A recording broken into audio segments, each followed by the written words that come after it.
Good afternoon, Robert Scribbler filming for the OBX wave report, looking south and east from Jeanette's Pier at the sandbar here. And the waves today are in the range of about 1 to 2 foot. Got a little texture, but down on the ocean surface, feeling a bit more glassy than it has been lately. The waves coming in at a bit of an angle out of the southeast, and they do have some surprisingly decent form. A little soft here on the sandbar that I'm filming right now, but there are some nice gravel sections in closer to the shore break, and you can find some faster waves there. We do have a front that has just moved offshore, and we have tropical storm Tammy way out in the North Atlantic Ocean, and both of those systems might provide us with some larger swells. And if the winds do cooperate, we might get some good periods of time this weekend and into early to mid next week. So we're just going to have to see how conditions line up and if we'll have some better wave conditions emerging. Nonetheless, still some rideable waves today with some 1 to 2 footers. Looking at the official wave observations provided by buoys and the wave monitors and the model data here in Nag's Head, we've got 2 foot waves with some slight chop. I would say it's semi-clean.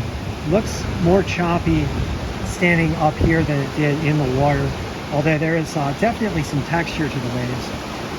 Primary swell coming in out of the southeast at 3.3 foot and 5 seconds. Winds are blowing in from the southeast, pretty light, around 10 miles per hour. Air temperature 64, ocean water temperatures 67. The high tide today was at 11:54, and we're looking forward to a low tide at 6:37 this evening. And then to our north in Virginia Beach, we've got 2 foot waves, semi-clean conditions. A little bit further to our south in Rodanthe, we've got 2 foot waves, slight chop, south-southeast swell at 3.2 foot and 5 seconds. The south-southeast winds at 11 miles per hour. Air temperature 64, ocean water temperatures 67.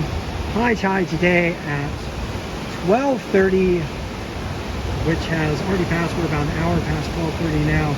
And low tide at 6:20 at Rodanthe.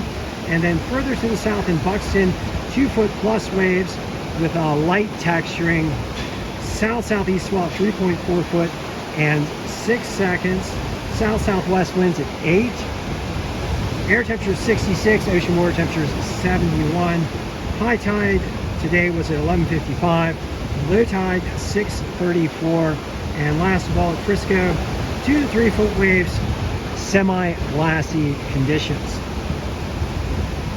Looking at the weather data here, we've got a front just offshore with winds shifting around as the front has moved through. Winds shifting more to the south and then to the west throughout the day.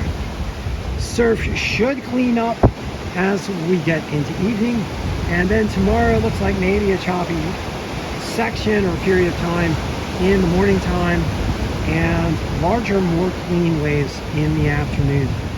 Close coastal low toward our north and east should start to enhance the swell on Saturday, Sunday, and Monday. And then tropical storm Tammy might also start to provide some added impetus for our swell moving into early next week. Tammy is now stronger at 65 miles per hour. It is presently east of the Windward and Leeward Islands in the Caribbean Sea, and is predicted to become a hurricane and buffet the Leeward Islands as it turns toward the north, and then head toward Bermuda, and then turn out into the North Atlantic toward the east of Bermuda.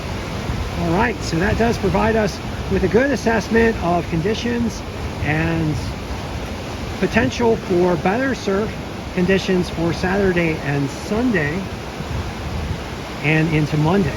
And of course, we'll be keeping our eyes on Tammy Today, of course, is Friday for Future, and we'd like to ask you guys to support the climate activists and their push to rapidly deploy clean energy and address the issues involving climate change.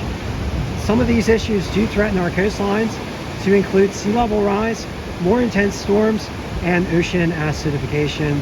And the mass deployment of clean energy will help to rapidly reduce carbon emissions. We need to stay positive. We need to work on solutions, not negativity. And we need to just keep pressing and work hard to improve conditions for our future. I did recently, I do drive an electric vehicle myself, and am looking to put some solar panels up on the house, and did also recently drive a Kona with a 300-mile all-electric range. And my experience with the electric vehicles is they're becoming more and more viable, and they certainly do help to reduce those carbon emissions. Driving an electric vehicle reduces carbon emissions considerably, particularly when that electric vehicle is linked to clean energy sources like wind, water, and solar. All right, so thank you for joining me for this session of the OBX Wave Report, and I will be back with you guys shortly.